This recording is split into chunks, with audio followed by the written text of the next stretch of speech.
This episode is brought to you by SRB Field Rests, Buck Nasty Deer Lure, and ScentBlender. Smell the blend. Folks, welcome to another edition of Timber Talk. I am your host, your buddy, your pal, your friend, old Polly, and I got old Mr. Man in the Shade, Chris Highline, with me today. Back again, as always. I know you guys miss me. Oh, everybody misses you. Everyone always misses me. Look at you. Anyways, so today we have a special guest, don't we? We have Josh Wilson. Super Yes. pumped. Super chumped. Josh Wilson of Farmers and Hunters Feeding the Hungry. Executive Director, yeah. The man, the myth, the legend. Absolutely. We have him on the show today. How you doing today, Josh? Are you with us? Yeah, I'm good. My head's just deflating, though, after that introduction. Oh, sorry. Get the big ego boost, huh? Yes. Well, we've done this a few times in our life. Yeah, so. I can tell, yeah. So let me ask you, before we start everything and get into it, how was your deer season? I always ask people, how's your deer season? How was it this past year? Did you get to go out or what? Well, I tell you what, it's interesting that you asked that, because this past season was the first time, probably since I was 11 or 12, that I did not make it out once. What? Wow.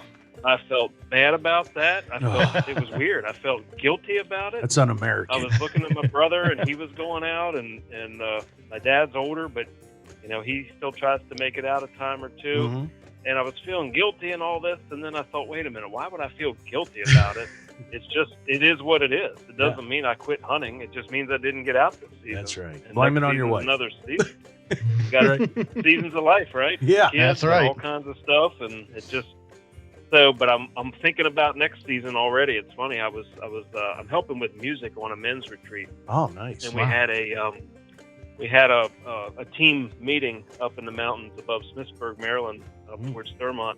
And I'm driving up through there, and it's gorgeous. Yesterday morning, the sun's coming up, and I'm thinking, this is why I need to get out again this fall. And so I already started thinking about I gotta Getting get ready. the bow out. I gotta go through all my my obstacles that when the season comes are always like, oh, I didn't get my clothes ready yet.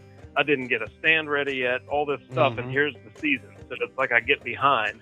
Yeah. So here I am in February thinking I'm not going to get behind this year. That happens to us. We're always thinking hunting because of what we did. We're always like, turkey season's coming. We got groundhog. We got fishing. Yep. We do like all kinds of outdoor stuff. Never ends. Never ends. It just, they just say, what someone says, let's just start a YouTube channel. It'll be fun. Yeah. That's what they say. It'll be fun. Yeah. But and then it turns into all this stuff, which it's great to have you here. It is. We love you, Josh. Yep. But It's good to talk with you. Yeah. yes. So let's get into it while we got you here today. Yeah, I got a couple questions All here right. that I'd like to ask. I just wanted to go right out of the gate regarding what is Farmers and Hunters Feeding the Hungry. You want to kind of elaborate on that? Maybe we break that down for the average viewer. Yeah, sure thing. Okay. So we are one of various what you would call Hunters for the Hungry or venison donation programs that exist. Our particular organization is a faith-based organization, a Christian ministry that was started back in 1997. My dad was the founder, and we used to hunt on a farm down below Winchester, kind of between Winchester and Front Royal, Virginia. And he was on his way it was like a Saturday morning in the early fall. He was on his way to a birthday party for the landowner. And along the way, though, something significant happened. And we look back on this and say, this is where God called him to start this ministry. That's where it all started. There's no other way to view it. Okay, so he's going along, he's driving along the road, he's a few miles from the farm, and he sees a car stopped along the side on the shoulder with a person standing there. And so he, for whatever reason, decides to pull over and see if they need help. And I say for whatever reason because growing up, what I remember of mom and dad was they were cautious people. Yeah. They were skeptical people. Yeah. And, driving along the road just after sunrise and somebody has stopped and you don't know them and you're, an hour away from home. Right. They typically didn't stop to help. That's not something I remember. Right. But he stopped to help. Yeah. Yeah. You know, not that they weren't concerned, but they were just for the person, but they were yeah, skeptical. usually people have to care about their own safety, so we understand that. Mm-hmm. Yeah, right. So he stops and finds that it's a woman that's standing there, and she's looking over into the weeds and the brush. And he said, "Well, do you need some help? Did you have an accident? Is your car broken down?" And she said, "No, all that's fine. But there's something over here in the weeds I need your help with." Of course, his antenna went up then, like, "Oh, what's going on crap, here? dead body. What I get myself into? Maybe I should stop." Yeah, get in the van. Just don't ask questions. That's get in the van. But it was nothing like that. He looks, you know, what she's pointing at, and here was a small buck that was laying there that was obviously a roadkill. Mm-hmm. And so he says, "Oh, did you hit the deer? Are you sure everything's good?" She says, No, I didn't hit it. I just saw it laying here as I came by, and I need to get it into my trunk. Will you help me? And so then he goes into the mode of, well, we've got to call a game warden or a state police officer. I'm out of state. I can't be caught, you know, helping somebody load a deer that's not tagged into their car, because back then, with, you know, bag limits were smaller and regulation was tighter when it came to checking deer and all that. And so she's like, "Well, I don't really have time for all that. My kids are hungry at home, and I need to get this deer home so we can bone it out and be ready to eat." Right. And so then he realized, oh, okay, this is something far more significant. This person needs help, and that maybe outweighs my fears and concerns. So he helped her load it in the trunk, said, "Can I field dress it or do anything to help you further?" And she said, "No, that's fine. My kids and I have gotten pretty good at that, but thanks for helping me load it up." So she drives away, and he's just standing there. And for older people, he says he remembers the old Lone Ranger TV show, when the Lone Ranger would kind of head out of town and everybody's just standing there watching him go. Well, she drove away and he's just standing there watching her go, wondering, like, who was this woman? What was this encounter? That was strange. Yeah. And almost immediately, he started, his mind flashed to the verses in Matthew 25 where Jesus says, "When you have helped the least of these, you've done it to me." And it became a spiritual encounter right there along the roadside where he said, "Lord, did you just reach out to me through this woman in need, and I've helped you in some way?" And so he's like thinking this through and wondering, what does this mean? You know, this, like I said, this kind of stuff didn't happen to Dad very often. Right. So it was a unique situation. So he goes on to the farm and he tells the folks there, the guys, "Hey, this just happened." And they're like, "Well, did you get her name? Did you get her number? Can we figure out, you know, connect her to a ministry or a food bank or something to get them better assistance? Can we make some donations?" And he's like, "Well, no, it all happened so fast." And she just drove away just like the Lone Ranger leaving town. Yeah, just kind of went out into come and went, huh? They're like, "Yeah, it's over." And they're like, "Rick, you failed." And he's like, "Oh my goodness, I failed. What do you mean?" It wasn't like, "Well, good job for helping her." Way to like, go, dude. Yeah. Way to be thinking about others here. Yeah. Exactly. Yeah. Well, I think at that time, one of the guys said, "Well, you know what? There's a program here in Virginia called Hunters for the Hungry. Maybe since we've got a management program here on the farm, maybe we should be more intentional about donating some of the extra deer, some of the extra does that we need to take to that program, even though it might not help her specifically. We can help other people. Maybe this is kind of inspiration for that." Well, that's really that's really cool. I mean, that's a heck of a story to start. I mean, that's really cool. I just had another question here. Like I said, I'm just going through my notes here, and one thing is, like I said, what your organization? How many states do you kind of branch out into? Because we know you're based in Maryland, correct? Right. Yep. How many participate in this? Yeah. How many states? Like, can West Virginia, for example, when West Virginians get in this? What about Highlands or Pennsylvanians? Because we're kind of tri-state. Sure. Yeah, absolutely. So our program in particular, we are the primary venison donation program for Maryland and for Ohio. So we're the ones that work with the butcher shops in those states, and we have volunteers that help us raise money so we can pay the bills when the hunters donate their deer, and then the meat goes to the local food banks and things. And then we've got people in, I'm going to say, about a dozen other states, but it's not like statewide in those states. We've got maybe a handful of butchers across the state, or maybe one or two volunteers that each work with a butcher or two in their county. But the cool thing is, here in 2023, there are actually other programs that kind of grew up right alongside what Dad started in the late 90s. Some of them started in the early to mid 90s, some as early as the late 80s. And they kind of do their thing in other states. And when you look at all of those and find the information for them and so forth, there's close to 40 states that have an opportunity for hunters to donate their harvest and feed people. And West Virginia is one of them. There's a program there called Hunters Helping the Hungry. The Division of Natural Resources runs that. Right. I was just kind of looking through some of their details and refreshing my memory. But they've been at it for 31 years now. They've got 16 participating butchers across the state. Over that time, they've received 28,000 plus deer donations, over 1 million pounds to the hungry of West Virginia. Wow. And that's pretty cool. So West Virginia's got a program. Virginia, I had mentioned, has Hunters for the Hungry, which covers the whole state there. Pennsylvania has a program called Hunters Sharing the Harvest, also started, I believe, in the early 90s. So, Wow. Just our it four seems states like here. what you're explaining, there are other methods, even if it's not just for yours, to get there. But the Correct. question is, which I'm sure a lot of deer hunters out there, have big kind hearts, but they do want to know, how much does it cost them to donate a deer? Does it cost them anything? Is there fees involved? Yeah, how do you go about? How would you go about doing that? Donating your deer through this? Is there like Sure. a website or something they have to go to? Does the processor already have the information? I mean, how's that work? Right, sure. Okay, so a couple questions and things to touch on in there.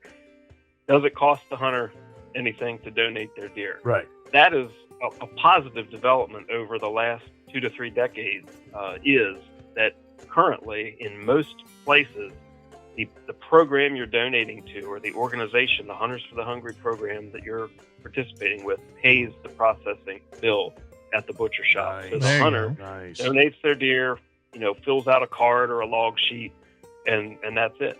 From there, the processor takes care of it. They get it butchered. They send it to the local food bank, and the bill goes to the organization. So like there in West Virginia, Hunters Helping the Hungry pays the butchers for processing the deer. That wasn't always the case, and I can't say it's the case 100% of the time everywhere across the country, even today, but it's more and more that's what's happening. But back in the early days of these kinds of programs, again, the 80s, early 90s, there were projects and programs where the hunter had to pay the bill. So some of that, I think, came maybe out of Safari Club and NRA. They would, very early days, again, they were encouraging their members, some of their chapters, to try to set up these types of projects and programs. But it wasn't a full-on, let's raise the money, let's pay the butcher for the processing bills and all that, so that the hunter can just concentrate on getting the deer. Now, with that Back then, being it was- said, I'm sorry Yeah. to interrupt you, but that being No, go said, what if someone doesn't hunt and they just want to donate money? Is there a way they can do that? Like, Sure. or is it just processing and DNR and all that, flipping the bill? What if someone doesn't hunt? How can they go about doing that? Just donating, I Sure. guess, cash to do all this. Yeah. So most of the organizations will have a mechanism for that. Right on the DNR page in West Virginia, Okay. talks about making financial contributions. And I think in that case, there's an address to mail to. And I think they do some fundraisers and things like that. Most of the organizations will have like a donate button on their website. So Okay. Virginia's program and Pennsylvania and us for Maryland and so forth. So the question becomes, how do people find these programs? Right. Because Exactly. you punch into Google or Bing or whatever your search engine is, Right. donate deer or donate venison or Hunters for the Hungry. Mhm. You're going to find all kinds of results that you got to wade through and figure out, well, how do I do it in West Virginia or Maryland or Virginia or Pennsylvania? So we're trying to work on improving that. Mhm.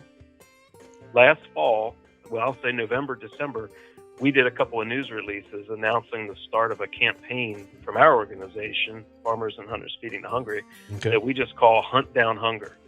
And so we have a domain, huntdownhunger.org, that goes to a page on our site that explains a lot of what we've just been talking about, how venison donation works, how people can participate, how you can donate deer, how you can donate money. And then we've got a map that shows our participating butchers and volunteers around the country, but we've also added these other programs. So if somebody goes to huntdownhunger.org, scrolls down, looks at the information, they're going to see this map. And if they're like, well, I'm in Pennsylvania, you can type in Pennsylvania and it will bring up any participants we have there, plus the Pennsylvania Hunters Sharing the Harvest program. And it has a little note that that's a separate program, does the same thing. Click here to visit their website. Nice. And then you go over to their site and you're right there. You've got their details, however they handle sharing butcher lists and things like that. It's all right on their site. So we're trying to make that more accessible for people through that Hunt Down Hunger campaign and that page. That kind of leads to my next question. Something like that too. Yeah, go ahead. It's just a simple question here because we're talking about venison, and obviously I don't know. Like I said, you kind of explained it a little bit, but just for the average viewer is, what about turkey hunting? Do you have anything where it could help where people could bring turkeys in or any other kind of animals, or is it just deer only? Yeah. Good point. Yeah. Good point. I would say with the programs that are organized like ours that work through a local butcher shop, usually you're talking about larger game that butcher shops handle. Okay. So like a deer, elk, out west maybe antelope, things like that, different species of deer. When you get into turkeys, waterfowl, small game, then you're more in the domain where like the hunter usually just cleans it themselves. You're not usually taking it to a processor or a professional to do it. And I typically tell people that's something you could look to maybe arrange on your own by seeking out, is there a rescue mission in your town or your county, or an organization like that does their own food prep that maybe you could talk with and say, hey, I have fish or I have turkey or whatever. And if they're clear to utilize that type of food item, they might be able to take it. I think our rescue mission in Hagerstown has taken animals like that from people or other types of game sometimes, and then they prep it, take care of it in their own kitchen. Now, my other question is, how do you guys determine who gets the meat? Like, is there like a certain percentage you look at on, like, say in West Virginia, maybe there's a certain county or a certain town. How do you guys kind of determine who gets what? Kind of how it's like distributed, right? Right? How it's distributed. Like who gets what, who's at the top of the list. Is there a certain process you guys go through to determine where it goes? Kind of vet that.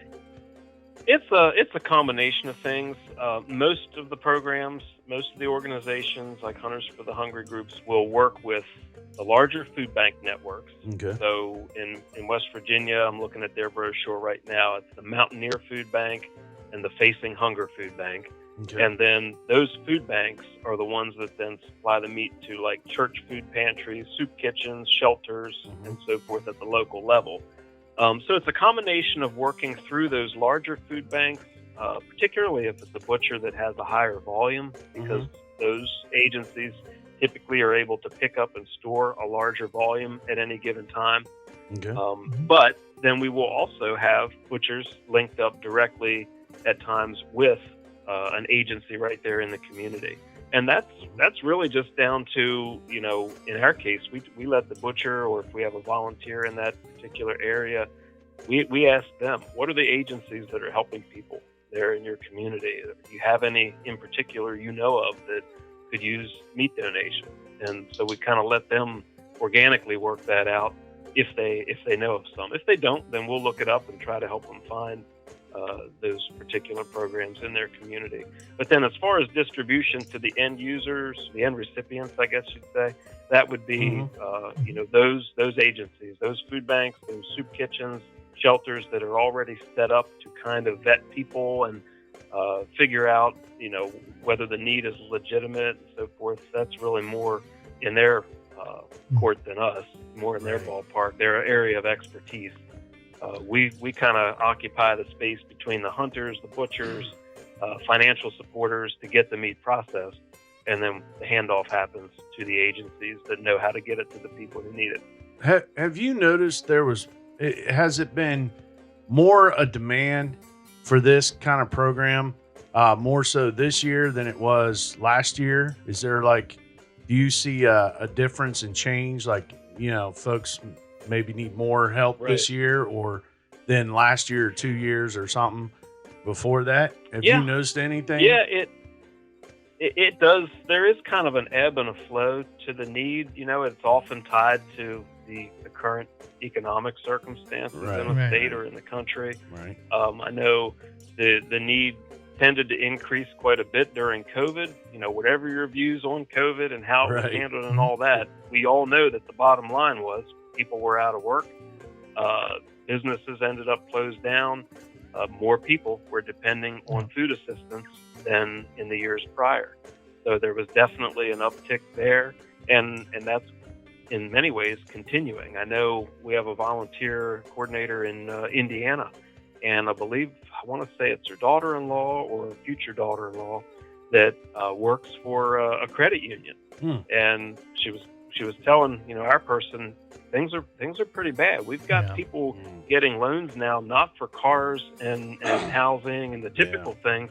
People are getting loans to meet their monthly expenses so they can buy food, get the prescriptions, put gas in the car. It's a shame. And she said it's pretty rough. So there definitely has been an increase in need, and even coming out of COVID, businesses reopening and people hopefully getting back to work.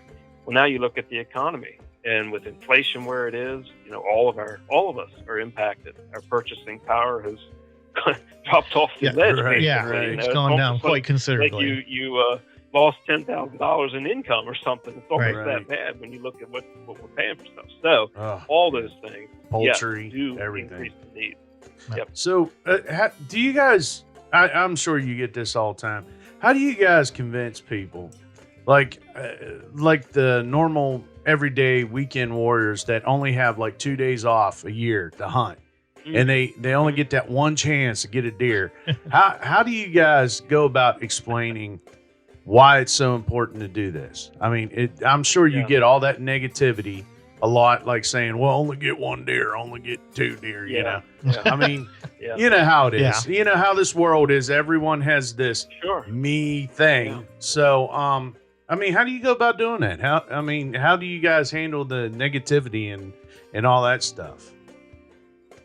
Well, that's a good question. And I would say, right off the bat, I don't think any of these organizations, Hunters for the Hungry programs, would ask someone to give their only deer. If they're planning to keep it for their family or they share it with some friends, obviously we don't want them to give that up. But we're probably more looking at the folks that are in places where the bag limit's higher, or they're maybe hunting on a property that they're supposed to take a certain number of extra deer or maybe antlerless deer from the property.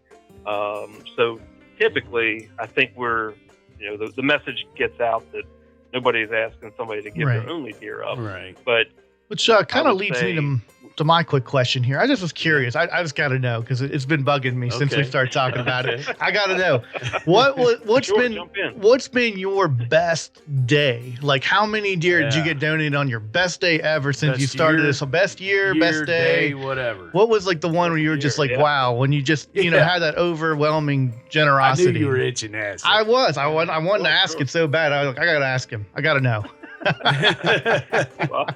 Well, in all honesty, our best in terms of numbers, we hit some high points, I'm going to say about 8 to 10 years ago, particularly in Maryland, where we were getting financial support from the state through a DNR grant that was part of the state appropriation budget, believe it or not.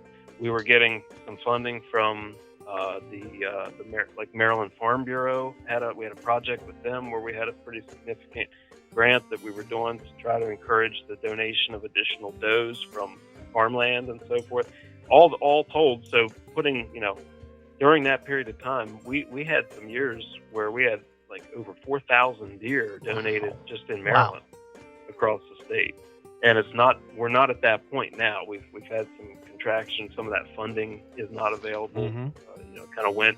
There's an ebb and a flow, just like we talked about need and economy and how need increases, and then people are doing better, and maybe the need goes down some at the food banks. Any kind of an organization like this is going to have some ebb and flow, but those were some heydays for us. And then we had to rework things, and we were down more like probably 1,500 deer the last few years, but we're rebuilding from there. Right. And so yeah, but that's an interesting question.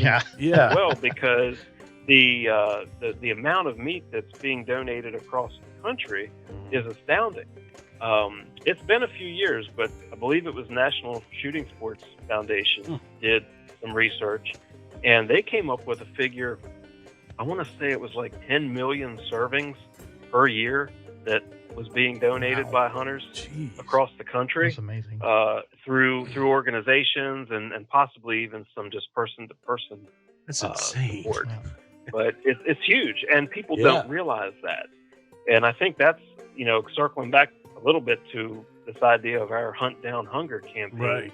Big thrust for that for us is we want more hunters to be aware of these programs, so that you're kind of planning ahead.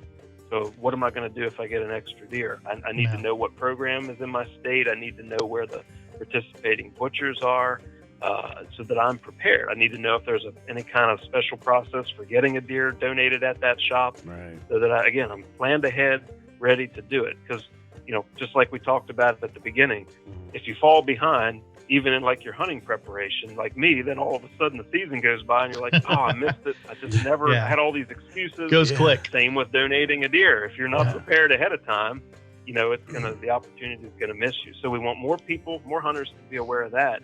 But then on the flip side, we want more people among the general public to really begin to comprehend and understand the significant impact that hunters are having in meeting this need in communities all across the country. I think the average person doesn't get that. But if you start talking about hunters provide 10 million servings each year to the needy through food banks and local missions and things, it's eye-opening.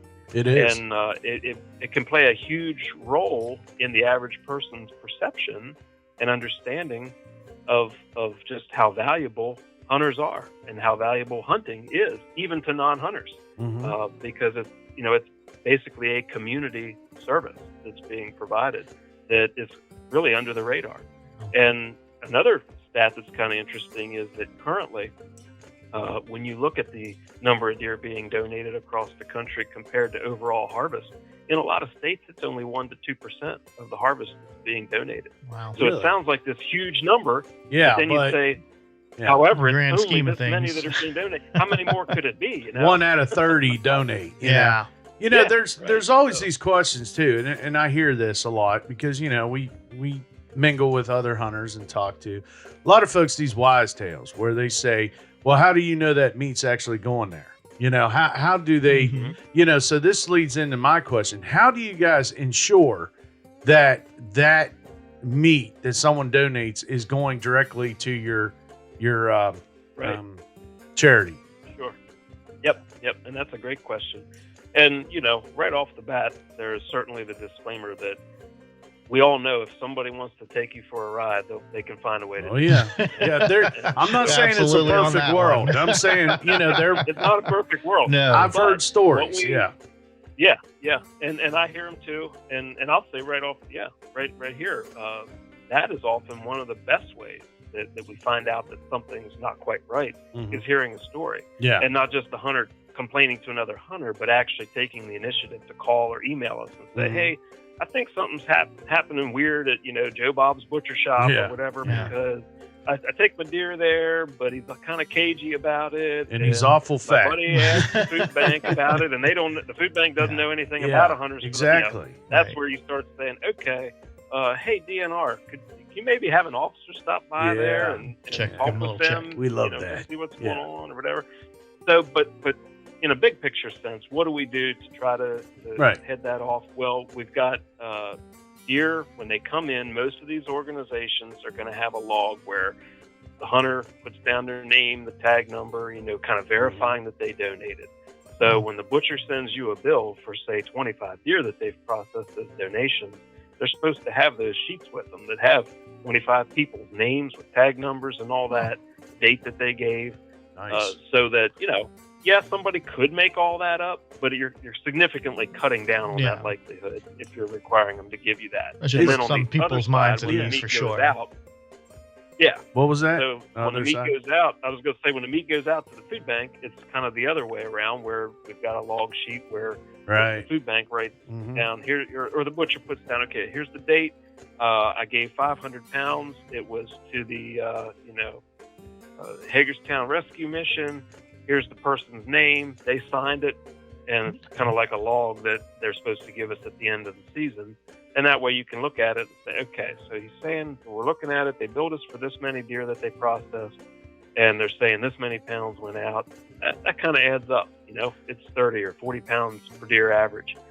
But if something's really off there, then that's where we say to the butcher, hey, you said you did this many deer, but the log sheets you gave us, and when I checked with the food bank, we only come up with They this match many it up. pounds. That's like 12 pounds of deer. What's going Oh, on? yeah. They So- can't all be that small. Yeah. Right. What's going on here, Chief? Yeah. So what incentive? Yeah. What incentive do you guys give people that donate their deer? Do you guys kind of do like maybe a tax write-off, maybe an extra stamp? Is there any special thing you do for folks that donate this deer, or no?